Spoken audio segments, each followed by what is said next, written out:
What's up guys, it's MD Shady and today we'll be taking a look at Pops over the years, so let's check it out. We're going to be taking a look at Funko Pops from each year, at least one Pop, well more specifically one Pop from each year, starting at 2010 all the way up to this year in 2023. So I actually don't own a Pop for 2010 because it's really only DC and a lot of those are very much grails, but I will talk about one Pop in specific. So the Pop for 2010 that I want to talk about is the Chase version of the Riddler, which is metallic, and this is really cool. I really love this Riddler Pop better than the other Pops that we have seen in 2010, which include Batman and Wonder Woman and Robin and different things like that, but the Riddler is kind of the standout one for me, more specifically the Chase version, because it's a crazy grail and it looks really awesome with that metallic scheme that it has going on for it. And it's pretty cool because this is the first year for Pops in 2010, so we already got metallic Pops in 2010. That's pretty awesome, and we still do see metallic Pops to this day. So now the rest of the Pops pretty much here, I do own at least one Pop from each year, so we're gonna move ahead to the year 2011. So I actually only own two Pops in my collection from 2011, and they are both from the Gremlins, so I will show off the Gizmo. This is awesome. Gremlins is pretty much my favorite movie of all time, so yeah, I own basically all of the Gremlins Pops, so I thought this was a perfect candidate for 2011, so it really made it easy with only owning two different Pops. And like I said, there is the Gremlin, which is the other Pop that I do own from 2011. And then back to the front of the box, this design for Gizmo is awesome. Of course, we do have a bit of a newer design that we have seen with the couple of Gizmos that we've seen. I kind of like this one better. I don't mind the new ones. I like how it's more textured with the fur, but I don't really like how they just did a kind of light spray of white on the face where it doesn't really come through as nice as it does with a Pop like this one. Moving on to the year 2012, I have the Catman from Kiss. This is an awesome Pop, one of my favorites in my collection. My dad actually gave this Pop to me. I was over at his house and we were going through some of his stuff and I seen it. I was like, what the hell, you have this?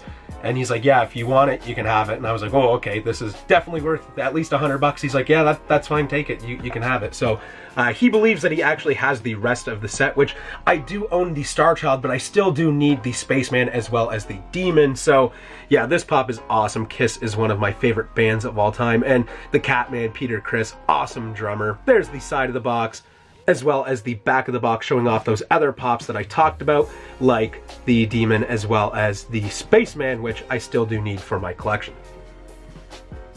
And then back to the front of the box, of course we have seen more Kiss Pops, which are very highly detailed, but these OG Kiss Pops, they hold a strong place in my heart, so I figured I should show it off for the year 2012. Now we're arriving at the year 2013, and I definitely had a few different Pops to pick from, but I thought this was a good candidate to kind of switch up kind of the layout that I have for these different Pops. Rudolph the Red-Nosed Reindeer. This is a set that I am trying to collect, but they are kind of getting pricey, and I think I only have Rudolph so far actually in this set. So there's the front of the box. Very simplistic Pop for the year 2013. The side of the box also very simplistic. There is kind of a, yeah, you can see it right there. There's like the snowflakes in the background of the box. So it's not just red, so they did add some kind of detail on this box. And then the back of the box showing off the rest of the set with, of course, Rudolph, Santa, Bumble, Misfit Elephant, Yukon Cornelius, and then Hermie as well.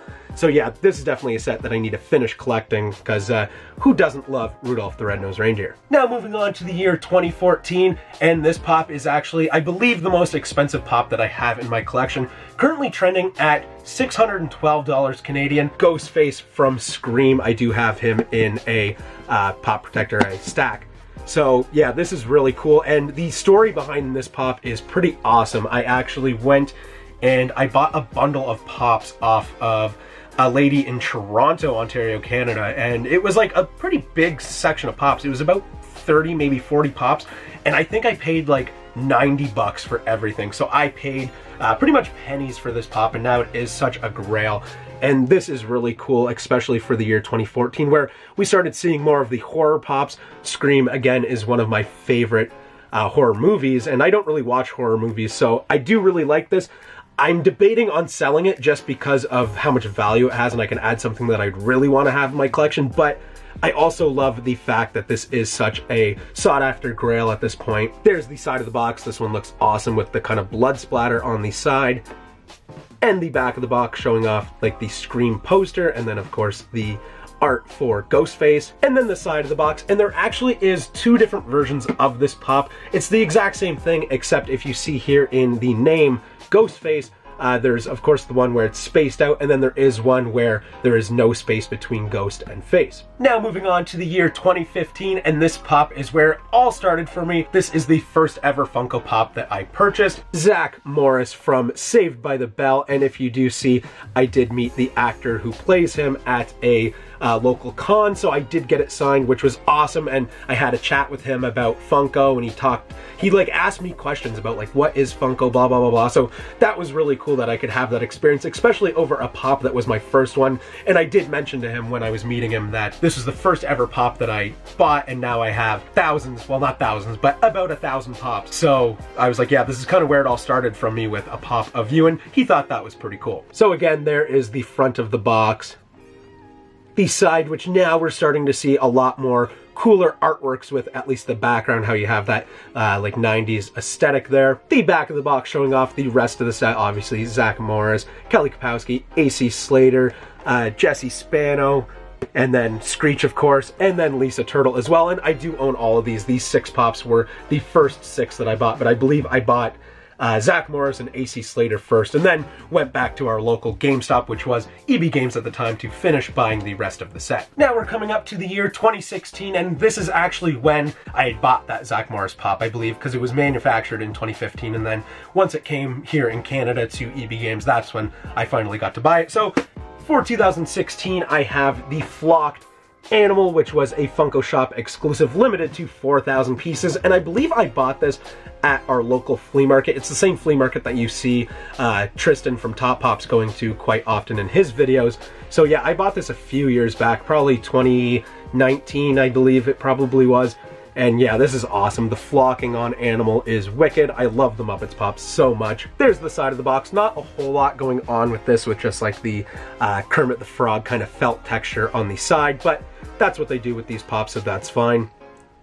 Then the back of the box showing off some other Muppets Pops, including Kermit, Miss Piggy, Animal, Sam Eagle, and the Swedish Chef, and then the side of the box there. This is just such an awesome pop. And now that we're approaching 2017, we have more of like con exclusives coming up, which makes it a lot easier because I can just read, oh look, that was from this year, a lot easier to pull off the shelf. This year was definitely an easy one to pick for 2017. That is the Speedy Gonzales, which was a fall convention exclusive and was limited to 3,500 pieces. One of my favorite pops in my collection, and this one I had to wait a long time for. There is the side of the box with that classic Looney Tunes like logo and Speedy Gonzales himself, and the back of the box, which actually shows off some Duck Dodgers pops, because I believe there was no other Looney Tunes pops at the time. I think this is technically the first one. And then the side of the box there. So the story behind this one is, this is a grail that I knew I needed for a long time, and I finally found the right buyer, someone who was a few hours away from where I live, and he decided, let's meet up kind of in the middle. So I drove about an hour away, and he drove about an hour and a half away. He said he was already going on a trip to closer to where I am. He said, I'll bring the pop with me and we can meet up. And he was awesome. I still kind of keep in touch with him. He does have a lot of pops that I would like to get. He's got a ton of grails because he has a pretty extensive collection, just like I do. So maybe in the future I will get more pops off him, like this 2017 fall convention Speedy Gonzales. Moving on to 2018 is actually a birthday present that I received from my co-host DK, and what a pop this is. Also fall convention, right? Yeah, also fall convention for 2018, Captain Rex. And DK bought this at retail when it came out for me because he figured this would be a pop that I would like. I am a huge fan of Captain Rex. He is my favorite clone, but I feel like a lot of people can agree on that.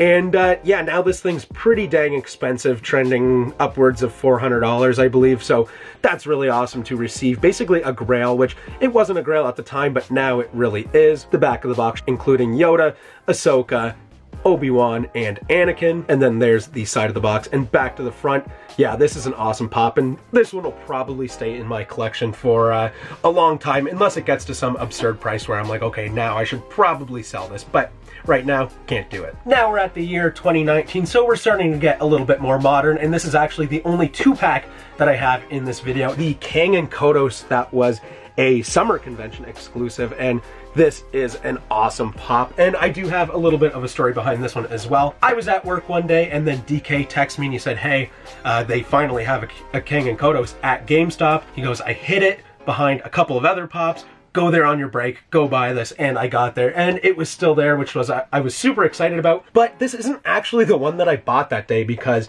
I did end up ruining the box on that one because it got a little bit of water damage on the corner. So I knew I had to get another one, and I made a trade from a local collector in my city, and he gave me a really good deal. This was at about 170 Canadian on the Funko app, and I traded him for a pop that was only worth about 70 at the time. So shout out to that guy, because that was really nice of him. He said he didn't really care about the value, he just didn't really want this, and he really wanted the pop that I had to trade him. So that was awesome. I was able to get a fresh box on this pop, which is just amazing. These are so different than any other pops. So really in 2019 now we're starting to see some more obscure molds with pops, which is really, really awesome. And of course they're glow in the dark, and the glow is really great on these considering they are green. And then the back of the box there, you can see the different Simpsons characters for the backdrop, and of course it is for the Trios of Horror, not the standard Simpsons set. And then on this side it says Kodos, of course.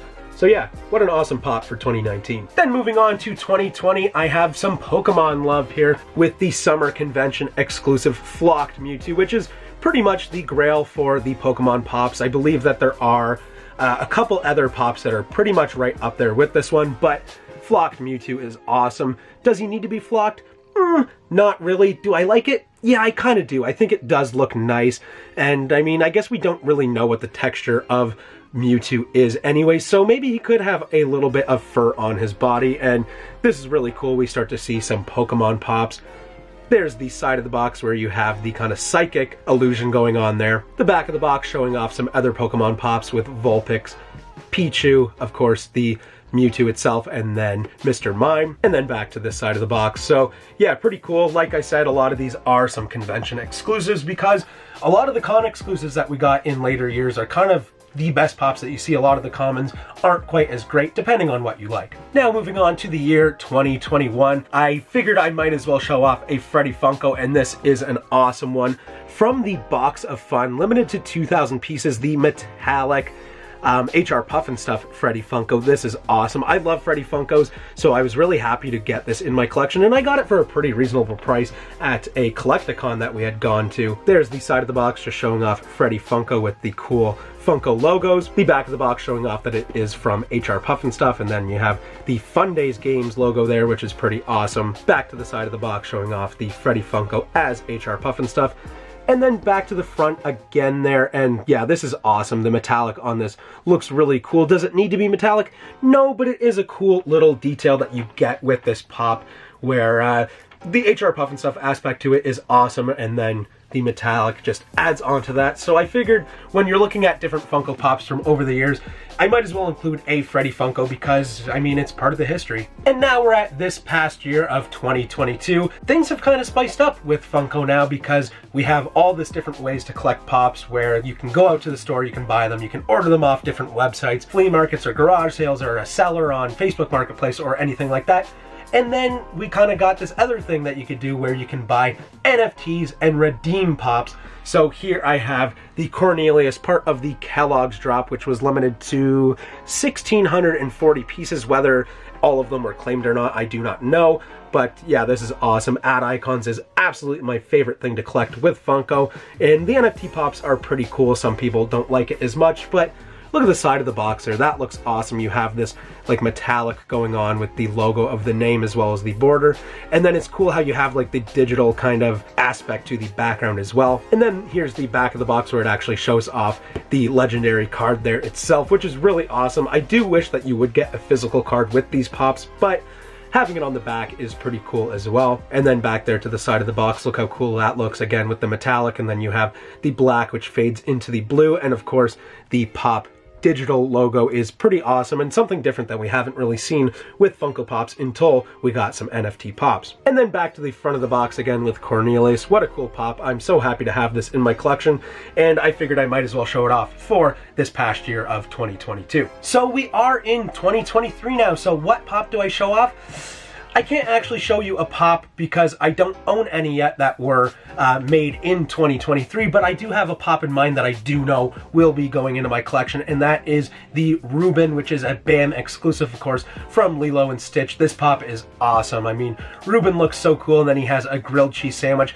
I was so excited for this announcement because we're seeing a Lilo and Stitch pop that is not just Lilo or Stitch, especially Stitch, because we have an abundance of those at this point. But we got Reuben, which is awesome, with the grilled cheese, and that is a pop that I definitely will be buying in the year 2023. So anyways, guys, I hope you enjoyed this ride all the way back to 2010, all the way up to 2023. I know it was a lot of fun for me picking out different pops from my collection for each year and like really seeing like, wow, like this pop was from way back then and now I have these new pops. Of course, I have a lot of newer pops in my collection, but it's really cool to look at some of those old pops as well. But I guess that's all the time I have for this video. If you enjoyed the video, don't forget to smash the like button, subscribe if you're new here, and hit the little notification bell to be notified when future content like this video gets released. And also don't forget to leave a comment. So anyways, guys, I'm out of here. Peace in, peace out.